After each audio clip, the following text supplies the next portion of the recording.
We are live for today's Q&A. Nice to have you all here. Thank you so much for joining us. So the first question comes from Magda. Magda Castaneda. I think that's how you pronounce it. Spanish name, no doubt. Hello. She says, my question for Kim will be, how should I be managing my waistline? I feel everything is moving forward, muscles are building, but that area doesn't seem to have much change. Thank you. So this is a really good question, Magda.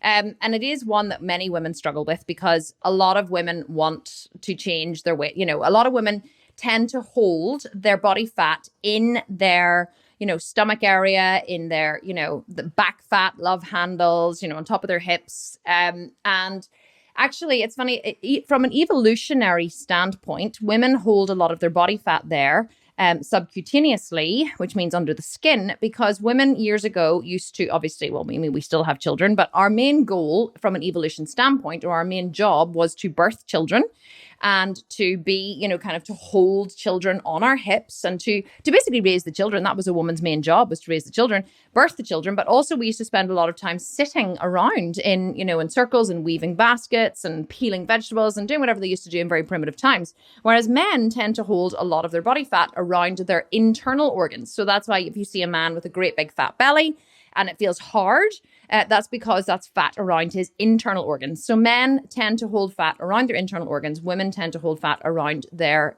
external organs or subcutaneously under the skin. So it is one of the hardest places to get rid of fat from. And unfortunately, your body does have preferred areas that it likes to hold fat in.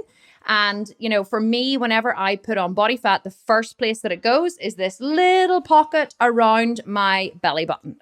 Basically the area that was stretched whenever I had kids, that is the first place that the fat goes to whenever I put body fat back on again.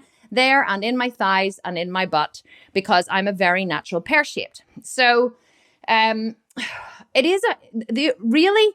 I'm going to burst your bubble here. I'm going to probably tell you something that you don't want to hear, which is that the only way that you can truly make big changes to your waistline is to work consistently over time, increasing your muscle mass throughout your whole body. And when I say consistently over time, I don't just mean, I don't recognize your name, Magda. So I'm guessing that you're new to the program. Whenever I say over time, you need to be training consistently for 12 to 24 months to build muscle throughout your entire body, to raise your metabolism, and then you need to do a shred. And whenever you do a shred, unfortunately, you need to shred very, very, very hard in order to lose that body fat. It has taken me 3 years to get a very lean stomach. Actually, that's not true. Last year, I had a lean stomach after 2 years of training. The first year, whenever I trained, usually when people do their first shred, they don't get down as lean as they can get with subsequent shreds. Your body, it's never as hard to get lean again after you've gotten lean the first time, but you'll never be as lean during your first shred as you will be with subsequent ones, because what usually happens is people build, in this program are bodybuilders, and that's usually who I work with and who I teach. What we do is we build consistently for, 10 months it would be in this program. And then you'll do a long shred to shred off the body fat. Then you'll build again, and then you'll shred, and then you'll build again, and then you'll shred. So what you'll find with any professional athlete that you talk to is that very rarely do people get down to very low percentages of body fat with their first shred. For their first show, they're usually never in the same condition that they're in for subsequent shows. So I'm in the best condition that I've been in ever this year, and this is my 3rd year competing. So it does take a cycle of building and shredding, building and shredding, building and shredding in order to achieve that lean waistline or that lean stomach. And that's what a lot of people just aren't prepared for. So, one of the messages that I hammer home consistently is it's going to take far longer than you think, and it's going to be far harder than you think. That's if you're doing it correctly.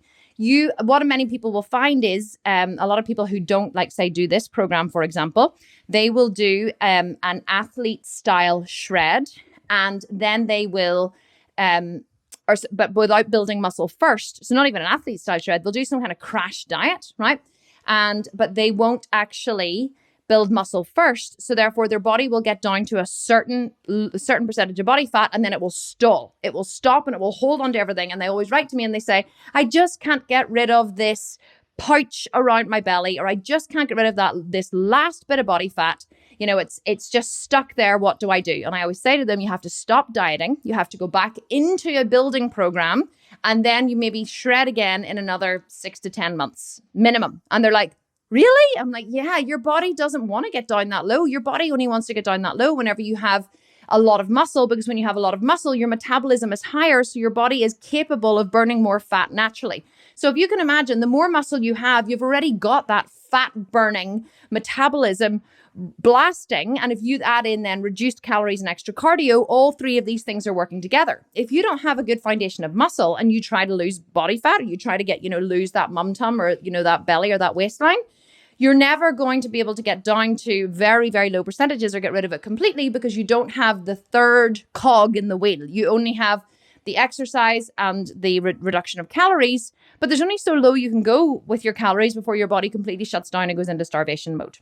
So you need to work steadily on building muscle.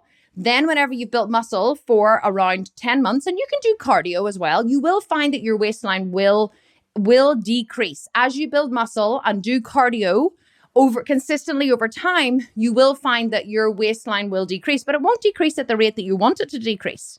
It'll take far longer than you think. I'm not going to sugarcoat it for you. It's going to take, 10, 12, 18, 24, 36 months to get where you want to go. It's not going to happen in 8 weeks. Okay.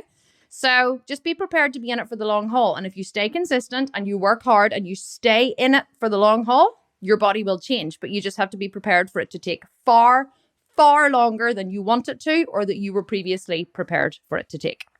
Great question. Okay. Nikki Connors. Hey, Kim, I'm about to start phase 5, week 4. I've not taken any time off during the program other than when I did the 4-week shred in September last year. I was a runner and continued to run 3 times a week during the program up until 8 weeks ago, when I stopped running to concentrate on building. So I may not have gained as much muscle as I could have perhaps. My calories are currently at 2,400, so not as high as I know I should be. I'm worried about going into phase 6 on low calories and shredding muscle. I'm due a Mama Kim smackdown. Can you advise how I should approach the next 4 weeks in regards to increasing calories before heading into phase 6? Should I spend more time building and increasing before starting phase 6, or do a shorter shred? I estimate my current body fat is around 20%. So Nikki, the thing about this program, my 12-month program specifically, or it's actually really not 12 months, it's actually 18 months really. But the beautiful thing about this program is you can kind of manipulate it to suit your own needs. So if you find yourself coming up to the point where you should be shredding, but you don't feel that you are in the right place to shred, or that your calories are high enough, or that you've built enough muscle, you can just continue on through phase 5. You don't even need to change anything. You can just continue with the current program that you're on. Just continue to lift heavier, to increase your calories, to lift heavier, increase your calories. And then whenever you feel sufficiently built, then you can shred. Or if you want, you can give it a go. You can give the shred a go. You can, go into it in 4 weeks. Yes, 2,400 calories is not high. But if you add in cardio and you just gradually decrease your calories by maybe 50 a week, your body will still shred over time. So you can do it for as long as you want to do it. And if you find that your progress stalls, then you can stop and you can go back into building again. So, there's a lot of bikini athletes do start a 12 or a 14 or a 16 week prep on very, very low calories. They start maybe on 2,000 or 2,200 or 2,400 calories, sometimes even lower. But what they do is they, instead of cutting down their calories, they increase their cardio. So a lot of athletes that I know, certainly every athlete that I know that's competing in the World Championships with me this weekend, we're all on double sets of cardio every day. So we try not to slash our food. We try to increase cardio. I have been on double sets of cardio since, let me see. I think since the start of February. So February, March, April, May, 4 months, 16 weeks. I've been doing 2 hours of cardio every day, 1 hour in the morning and 1 hour in the afternoon. 2 hours of cardio every day. And to be honest, practically every other athlete I know that's competing this weekend is doing the same thing.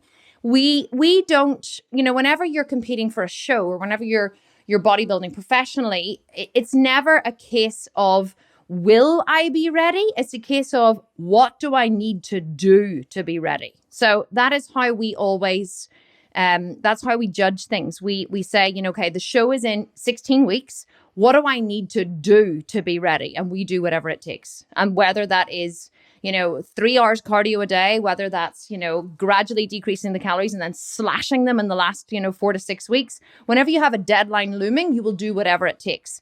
So what my question to you is, what is it that you want? Like, if you're ready to go into phase 6 and just see what you can do and just give it your all and just, you're not going to do yourself any harm by slashing your calories. You don't want to slash them too quickly, but it will, if you're prepared to work hard, you will still get amazing results. There's no kind of right or wrong way to do the shred.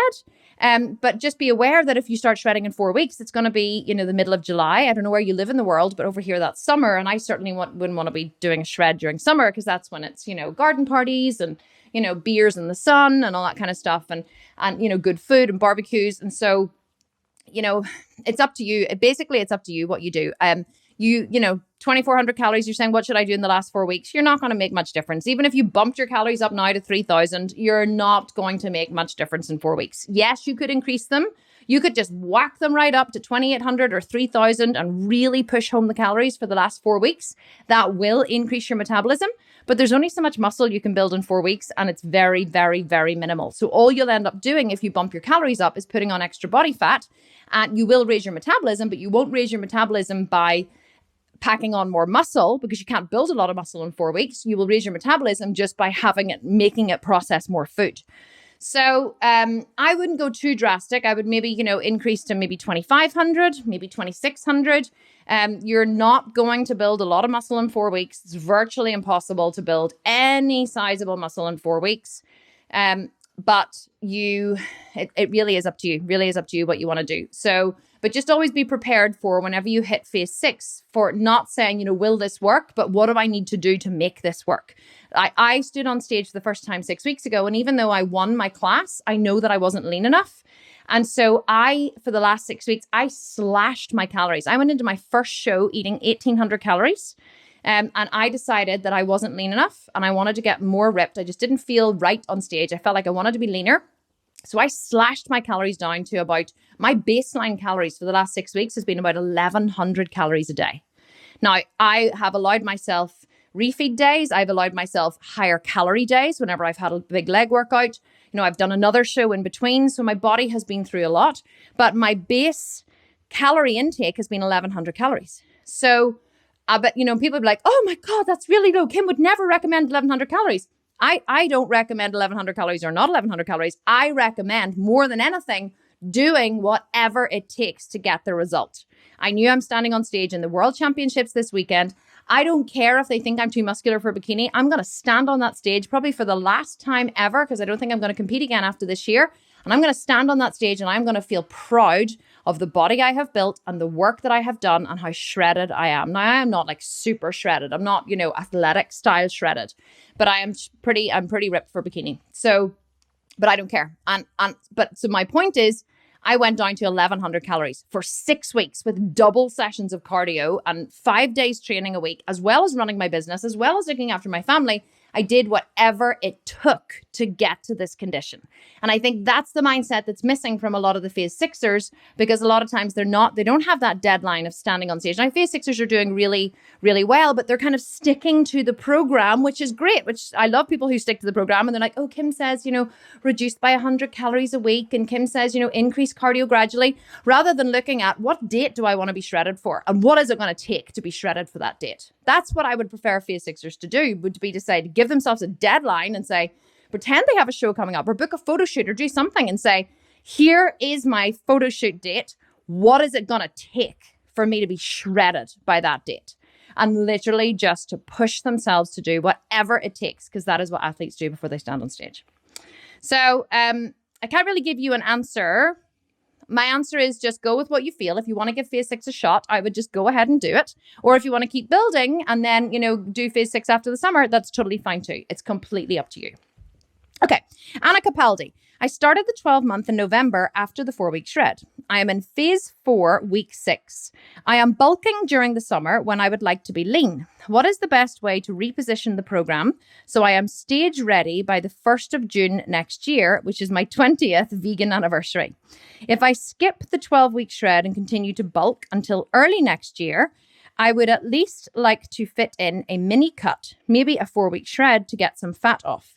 Any advice on how to best shift the timing if my bulks and shreds is appreciated? So Anna, you can basically do whatever you want. You can go into a mini shred at anytime you want, basically. But what I would say is, you don't have to do a traditional bulk and shred on this program. If you decide that you want to lose some body fat, get out and do some cardio. It's not like you don't really have to go to extremes. You don't have to go, oh, I'm going to do the 4-week shred for 4 weeks and then I'm going to go back into bulking and then I'm going to shred again. If you want to, I'll give you an example. Last July, after my show last year, I competed in April and May, and I was absolutely and utterly destroyed after I did my second show. I was destroyed emotionally, physically, mentally. It took so much out of me. And I went into a massive binge after I finished my show. I ate everything in sight. And we had my parents-in-law here, and we were drinking every night. Not when I said drinking, I wasn't lying drunk in a corner, but we were drinking wine with dinner, and we were, drinking beer and all that. And I went into, I put on so much body fat, so much more body fat than I would ever normally feel comfortable with. And we went away on holiday in July, and I was trying to take some photos in July, for my Instagram. And I was taking photos, and no matter what way I moved, I just could not make any condition shine through. And or maybe it was August, actually. I think it was July. We went away, and end of July into France, and I came back and I thought, I can't cope with this. Now, my show only ended in May. So it only took me, June, July, only took me 8 weeks to literally get back to being bigger than I was before I started to shred. And I was like, I can't cope with this. So that's when I purchased my Stairmaster. I purchased it last July, and I got on that Stairmaster 5 times a week. As soon as that Stairmaster arrived, I was so committed to losing the body fat. My prep for this year's show basically started last July. I was on that Stairmaster 3 to 5 days a week. I was out walking the dog. I didn't change anything with my eating. I did cut down a little bit on what I was eating. I just cut out all the crap, right? So I cut out the beers and the wine, and I cut out, the white bread and, the ice cream, any of the little extras that I was having. I just cut all those out, and I just kept my eating really clean and really wholesome. And I increased my cardio, and I was very committed to my cardio. And sometimes I'd be on the Stairmaster in the morning. I'd be walking the dog in the evening. I was like, I didn't measure my cardio, and I wasn't working towards a measurable goal, but I really wanted to get lean. And see, by the time January came around, I was as lean as good. I started this shred. I was lean. I did a photo shoot in January, and I was so lean in my photo shoot. And I remember, and that was only because I changed nothing except I just got committed to doing cardio. So I committed to losing the body fat. So all I would say, Anna, is, rather than looking at, oh, I'm bulking or I'm shredding or I'm going to do a 4-week shred and then I'm going to do whatever, I would just look at, okay, I'm not where I want to be. You're still going to put on muscle. If you schedule your nutrients, right? If you do nutrient timing and you eat a big bowl of oatmeal in the morning and then you eat big, you schedule your timing, your nutrient timing around your workout. So you're still having your Vitargo after you train.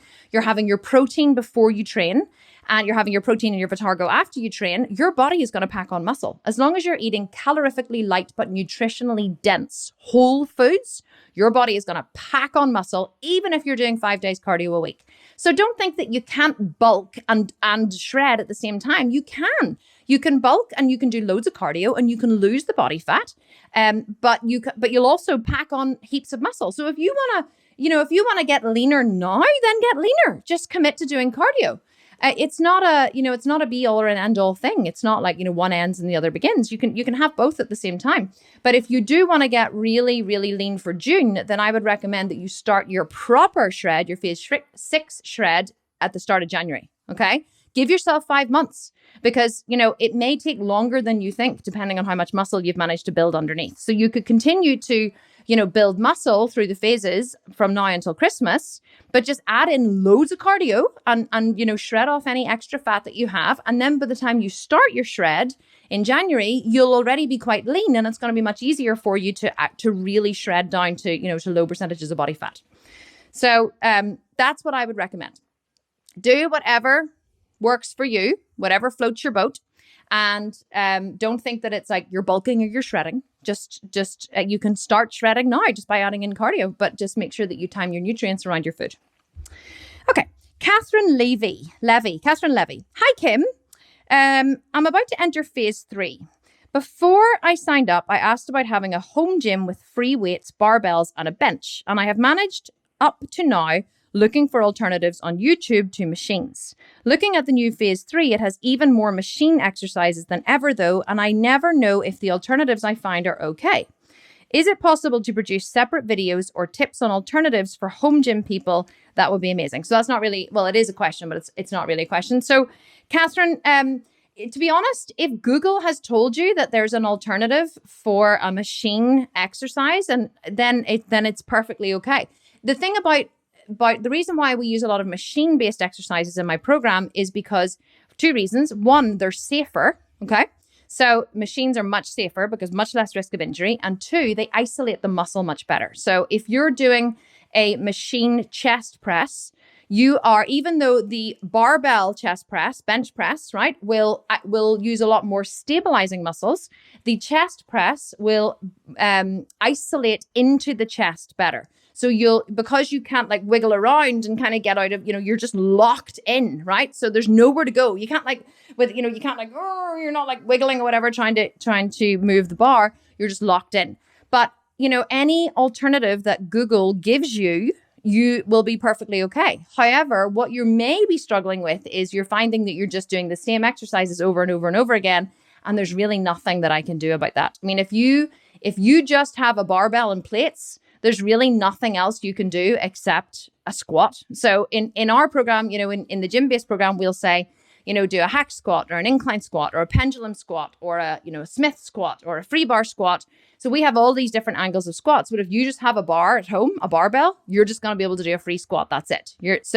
But to be honest, a lot of the world's biggest bodybuilders, like the Arnold Schwarzenegger era, they didn't have all the fancy machines. They had a hack machine and they had a barbell. That was it. And the only way that they could build big legs was to keep adding more and more and more and more weight onto the bar.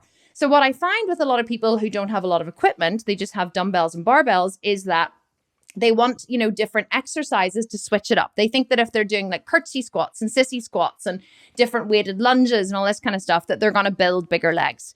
That may be true, but quite often it's not. It's just that they become limited in how much weight they can put on the bar because they don't have a spotter, or because they don't feel confident going as heavy as they need to go in order to build big legs. If I was trained at home and all I had was a barbell and big weights, I would just squat. I wouldn't do any lunges.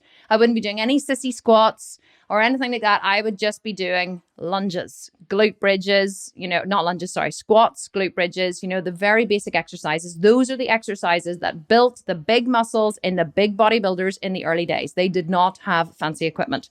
So you don't need fancy equipment.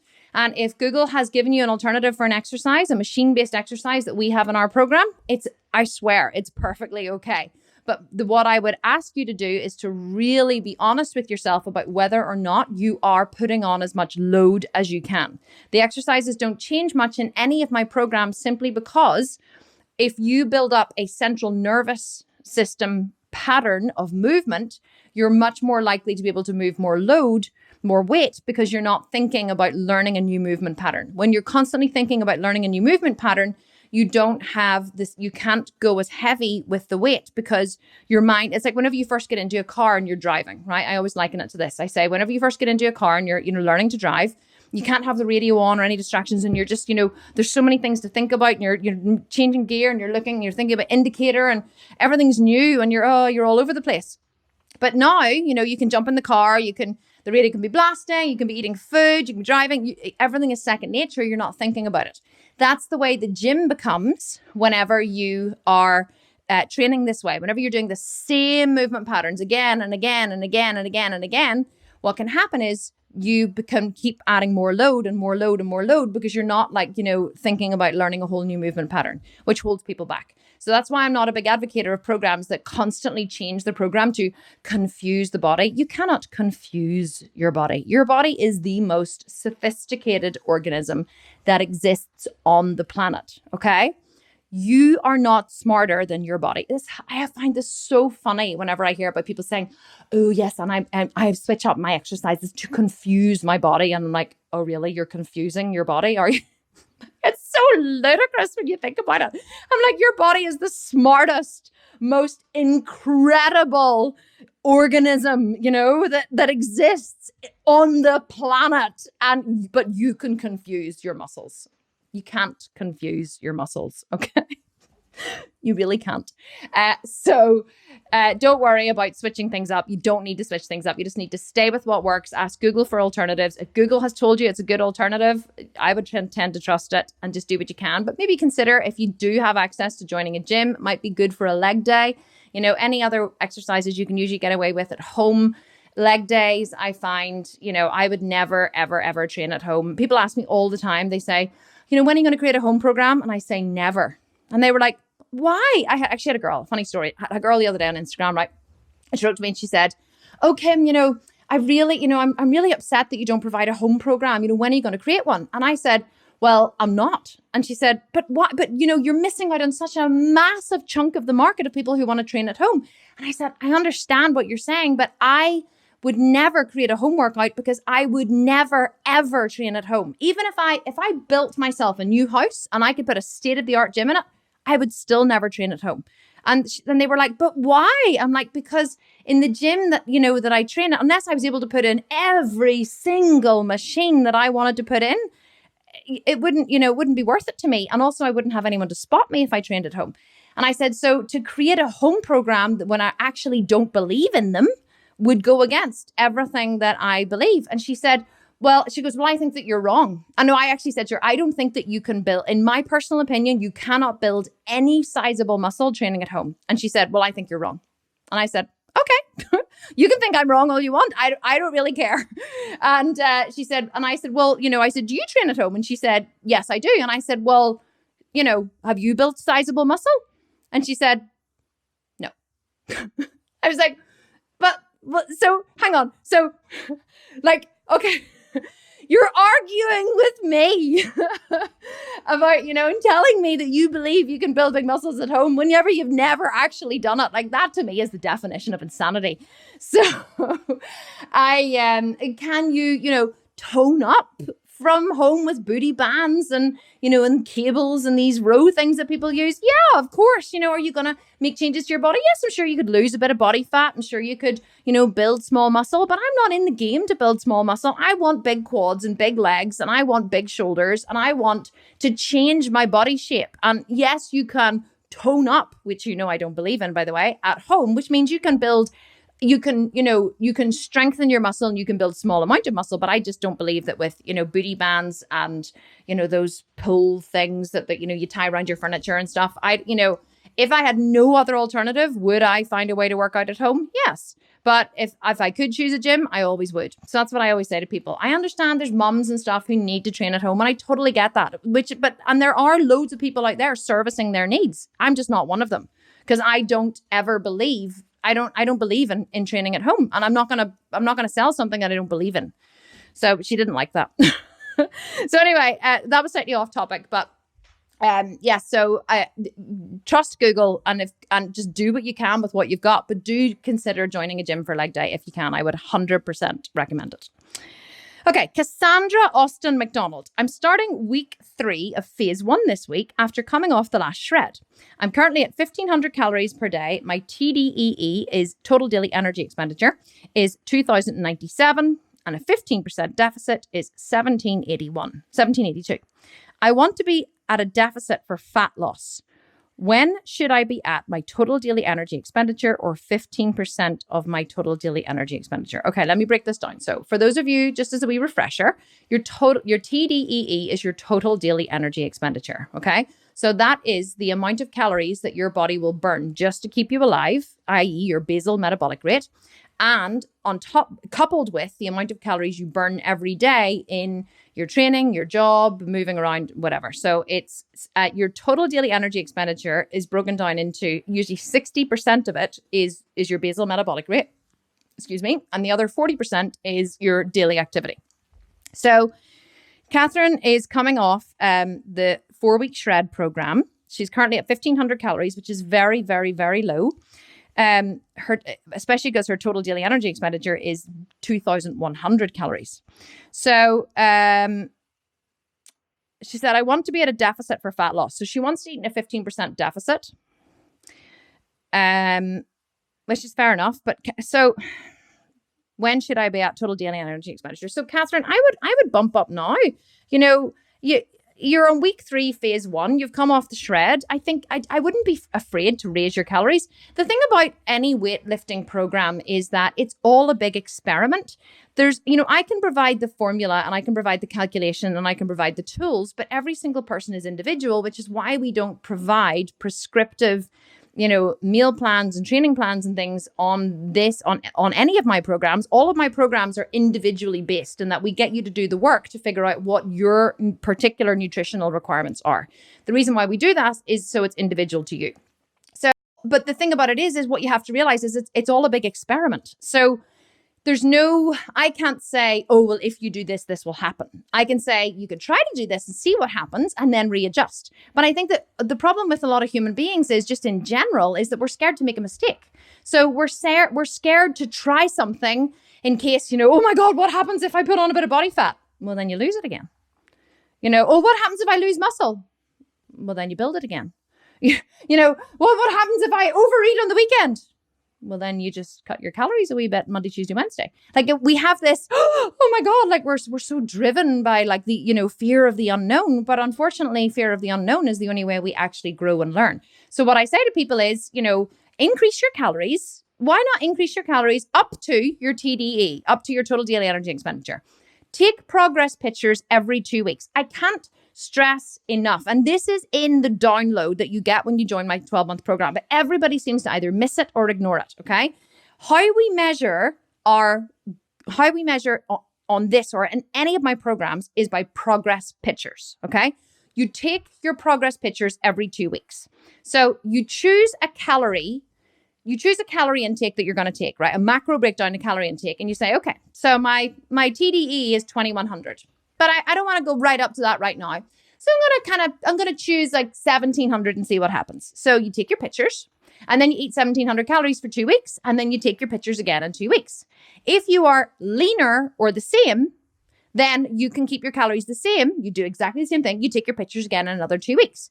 If you are leaner, you think, oh, maybe that's not enough calories. So then you increase your calories a little bit, see what happens. Take your progress pictures again in 2 weeks. If you're leaner, then you can increase again. If you're not leaner and you put on body fat, then you can decrease your calories a little bit. It's all an experiment about finding the sweet spot. There's no right way or wrong way. There's no formula for some people, they're like fat burning machines and they don't even have to eat in a deficit and the body fat just drops off them. And then for other people, they have to eat in a massive deficit and do double sessions of cardio 7 days a week to lose body fat. No two bodies are the same, and what works for one person may not necessarily work for another person. So you have to be really not scared to experiment and know that nothing is permanent and everything is figure-outable. I think it's Marie Forleo always says that. Not everything is figure-outable. So, just like whenever I realized last July that I had put on loads of body fat, I was like, okay, so now I'm going to lose it again. So I just committed to getting on the Stairmaster and lost all the body fat that I'd put on again. Easy. Well, it wasn't easy. It was, it was hard, but it wasn't hard. It required effort, right? And so, but I think that's the only thing that I can say whenever you're playing with your calories, you're trying to figure out, should I eat this or should I eat this or how much should I increase? And people always say in my programs, they're always like, oh, how much? I'm scared to increase my calories. Why are you scared? What do you think's going to happen? Oh, what if I put on some weight?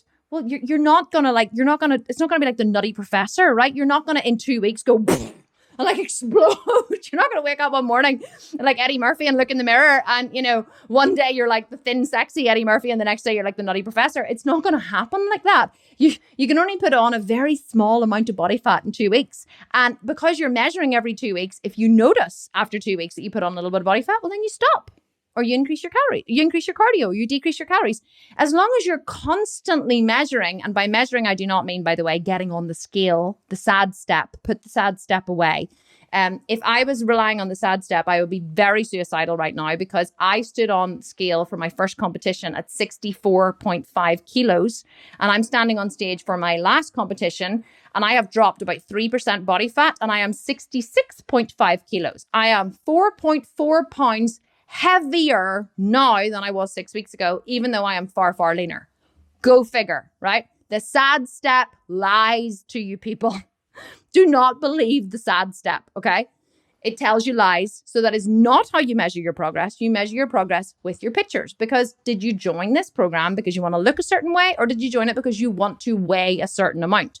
For most people, they want to look a certain way, because all I say to them is, well, if you want to lose, 10 pounds, just chop your leg off.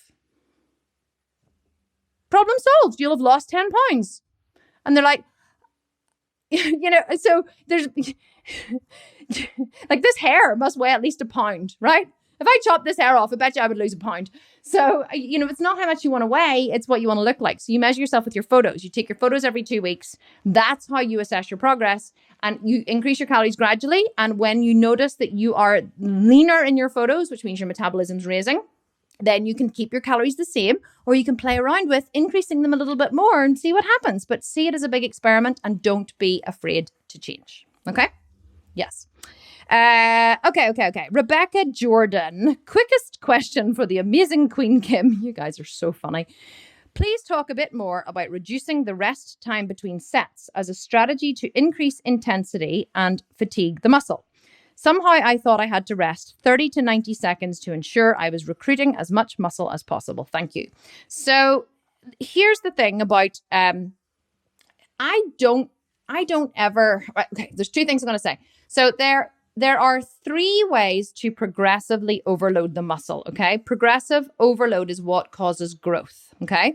So you can, 1, increase your load, increase your weight, which is the preferable way, okay? That is the fastest way to building muscle. The second way is you can add more volume. So you could do, 30 reps with a lighter weight instead of 10 reps with a heavier weight. But why ever would you, unless you were injured? I don't understand why. And anyway, I was going to say if 30 reps is better than 20, surely 50 is better than 30 and 100 is better than 50. Where does it stop, right? Volume will work to a point, but load is king. The third way to progressively overload the muscle is to have shorter rest periods. Now, it's not something that I would recommend doing constantly, because if you think about it this way, the shorter the rest period, the shorter the recovery, the less weight you're going to be able to push in your next set. Okay? So I don't have any rules around rest periods. What I do is I do a set. And then when I feel like I can go on and do another set, I do another set. So today I was doing depletion workouts with Mark, right? So we did a set of shoulder presses. So I did 10, right? Paused for a second, put the weight up, did another 10. Paused for a second. Yeah, go again, put the weight up, went again. There was probably 10-second rest between the first 3 sets. Now, the third set was reasonably taxing, so I probably paused for about 30 seconds. When I felt recovered, yeah, another 10 reps in me, went again. And I did that the whole way through my workout. And that's fine for upper body day. But what I would say for leg day is, if you are pushing big enough weights to build big muscles, then you will need your 2 to 3 minutes rest period. I dread when Mark says on leg day, okay, come on, let's go, next set. I'm like, I drag it out as long as possible, because whenever I finish a set of squats, I'm like,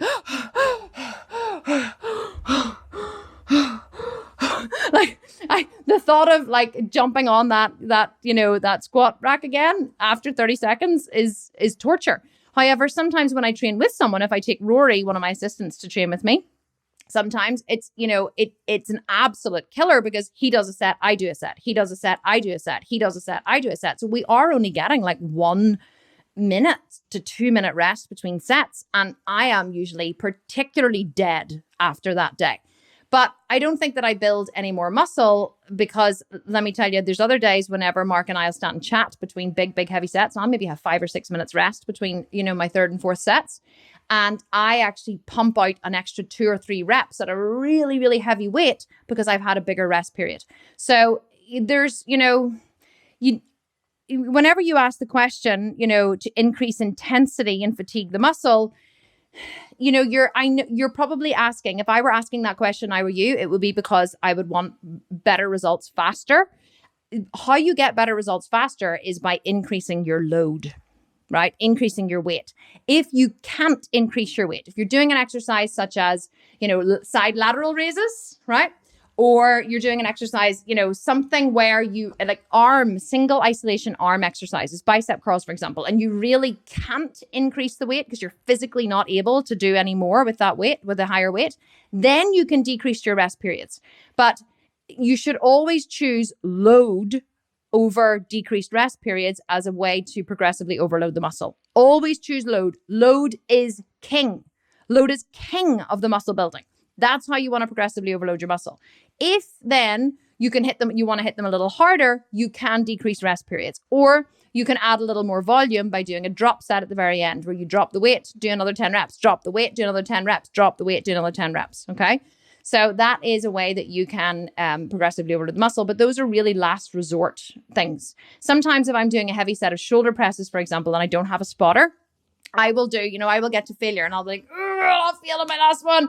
And I'll bring it down and I'll pause for a second and I'll maybe take 10 seconds and then boom, I'll go again. And then I'll maybe take 10 seconds and then boom, I'll go again. But that's only if I don't have a spotter, right? I will go again and again until literally I cannot move my arms anymore. And that's how I'll bang out another couple of reps at a high weight if I don't have a spotter, but those are only as last resorts. So always remember, load is king. Okay, RT, badge by RT, you always ask questions. It's so cute. She says, Kim, I have a question about what is going on as different foods are metabolized. My understanding has been that as long as one eats within their macro splits and lifts heavy, one will see results. However, in one of the Q&A sessions, you had said that white carbs and alcohol can slow down progress. What does the body have to do to metabolize these foods, which impacts fat burn and muscle building? If we eat within our macros, why would certain foods impact progress, metabolically speaking? I'm trying to find a balance of life and training and want to understand this and make better choices. So the thing is, RT, any white starchy carbs are basically the fiber has been stripped out of them. Anything that is refined white flour, pasta, refined rice, that kind of stuff. The reason why things are higher on the glycemic index is because the fiber has been stripped out of them. So when you strip the fiber out of something, it makes it high in the glycemic index because your body doesn't have to work as hard to break it down. So whenever something is packed with fiber, like oatmeal, for example, right? Especially like jumbo oats or steel cut oats, they are packed with fiber. Your body has to work very, very hard to break those down. So that the energy is released slowly into the system. That energy has more of a chance of being used because you're moving around, and less is stored as fat. So if you eat white bread, then it's very high in the glycemic index. You get a massive dump of energy into the blood, which your body is, unless you're running a marathon at the time, your body, or you're doing some kind of heavy training in the gym, your body is not going to be able to metabolize or use all of that energy instantly. So it uses what it needs. It replenishes glycogen stores in the muscles, it replenishes glycogen stores in the liver, and then it just stores the rest as fat.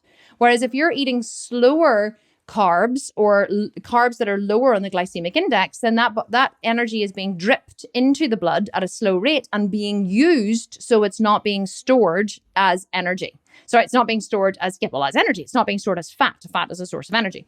So that's why I always try and choose high fiber foods and slow carbs such as beans and lentils and legumes as my carbohydrate sources, because those are dripped into the bloodstream and used. The energy is readily available and used instantly as you move around the day. It's not stored. It's less likely to be stored as fat.